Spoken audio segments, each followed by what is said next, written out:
Hey everyone, and welcome to our deep dive today. We are going to be exploring the world of lucid dreaming.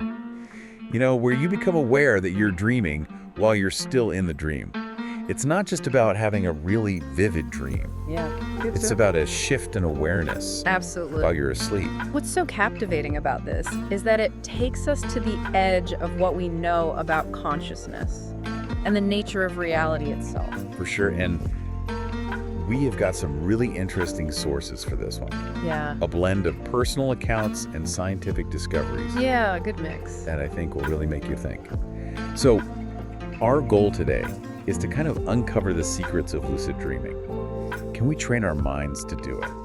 Yeah, can we? What does science have to say about this mysterious state? And what can these dream experiences reveal about the nature of consciousness? All great questions. So to kick things off, we're going to start with Claire L. Evans, who shares her unexpected first encounter with a lucid dream. And this is a great story. So just imagine you're suddenly flying high above Los Angeles. You can feel the wind in your hair, but at the same time, you can still feel your pillow beneath your head. And that's when it hits you. Wait a minute, I'm dreaming. Classic. Yeah. That simultaneous awareness. It's a real hallmark of lucid dreaming and a mind-bending experience. Evans describes being pulled out of her window and soaring above the city, seeing the lights laid out beneath her like a giant circuit board. But here's the thing. She could feel the wind rushing past her and the softness of her pillow at the same time. Whoa, a real reality check. Total reality check. How do we even perceive things during dreams? If we can have such vivid and realistic sensations while dreaming, what does that tell us about how our brains construct reality, both when we're awake and when we're asleep? Yeah, that's a huge question. But it seems like that experience really sparked a curiosity in Evans. She really went deep into the research and even began experimenting with techniques to induce lucid dreams. And this led her to some fascinating scientific breakthroughs. And actually, some of the most groundbreaking work in lucid dreaming research happened almost by accident. Eugene Aserinsky and William Dement, they totally changed how we understand the sleeping brain. So paint me a picture. All right, so it's 1953. Aserinsky's watching his son sleep, just observing his eye movements during sleep for a research project. He's using this whole polygraph machine. And all of a sudden, he sees these jagged lines that look just like the eye movements you'd see in someone who's wide awake. But his son was asleep. Exactly, asleep. That's how he discovered REM sleep, rapid eye movement sleep, and it was linked directly to dreaming. So before that, people thought our brains just shut down during sleep. Pretty much, yeah. But no, this completely overturned that. Wow, so things are way more active than we thought. Way more. And then Dement took this research even further.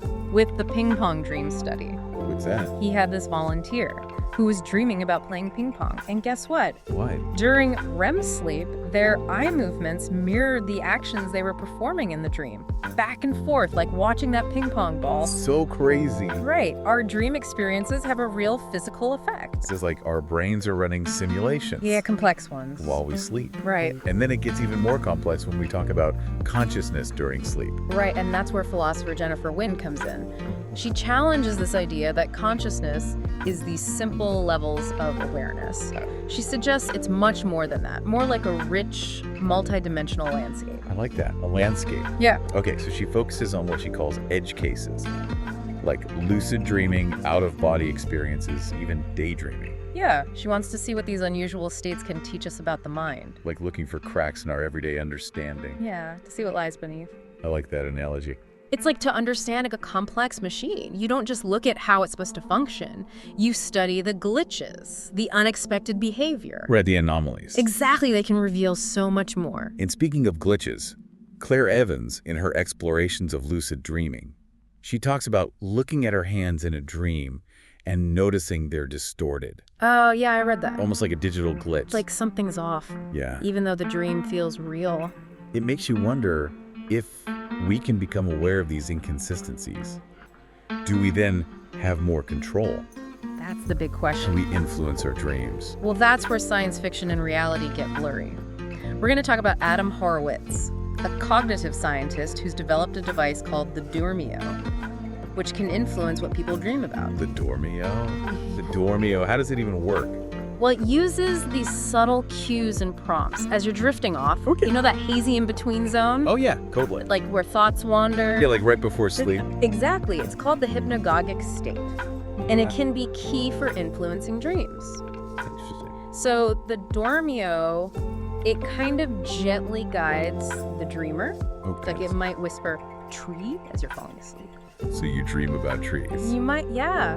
It's like planting a seed Right. in the mind. And this idea of shaping dreams isn't new, is it? No, not at all. There's a long history of dream incubation. Dream incubation? Yeah. What's that? Well, think about those ancient temples Oh, okay. dedicated to dream healing. Wow. People would travel to these temples, seeking guidance through their dreams. So like if you were in ancient Greece Yeah, and you wanted advice from Asclepius, exactly. you'd sleep in the temple Hoping for a dream. to reveal a cure. Right, or some kind of wisdom. And then the priests would interpret the dreams. Yeah, and that guidance was taken very seriously. It's like they understood the power of dreams.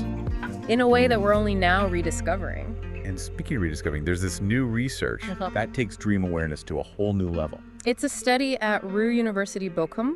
They use mindfulness and visual stimulation to explore what they call lucid sleep.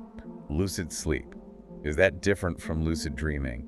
Well, it expands on it. They're looking at a whole spectrum of experiences, Okay. from hypnagogic lucid dreams Yeah. to wake-initiated lucid dreams, Right. even out-of-body experiences. Wow, they're really going for it. So how do they even study this? They use a pretty fascinating methodology. They have pre-sleep meditation, visual cues during sleep, EEG monitoring to track brain activity, Wow. and then in-depth interviews after. So both objective and subjective data. Exactly. What are they finding? Well, participants are reporting a variety of lucid sleep experiences. Like what? Some have those hypnagogic lucid dreams. Right on the edge of sleep? Yeah. And others report wake-initiated lucid dreams, where they bring their awareness into the dream. So they're intentionally guiding themselves. Yeah, it's pretty amazing. And then there's lucid dreamless sleep. Yeah. What is that?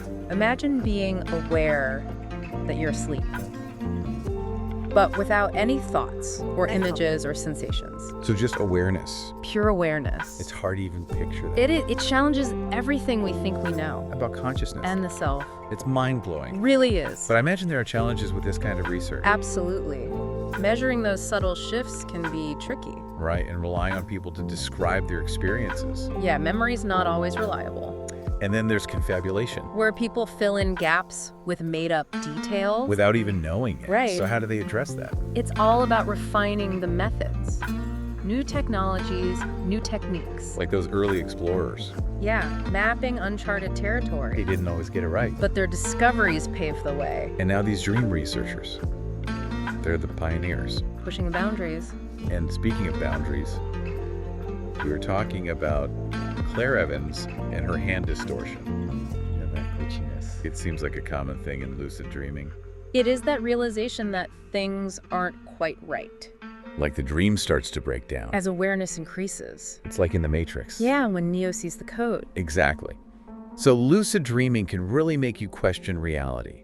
It allows us to explore our perceptions. But Evans also talks about this isolation. In lucid dreaming, Yeah, like you can see everything. that you're alone, No one to share it with. which makes those ancient traditions even more interesting. The group dreaming. Right. Yeah. They recognize that need to connect. Like sharing stories around a campfire. Exactly, a sense of shared understanding. Maybe they knew something we're only now realizing.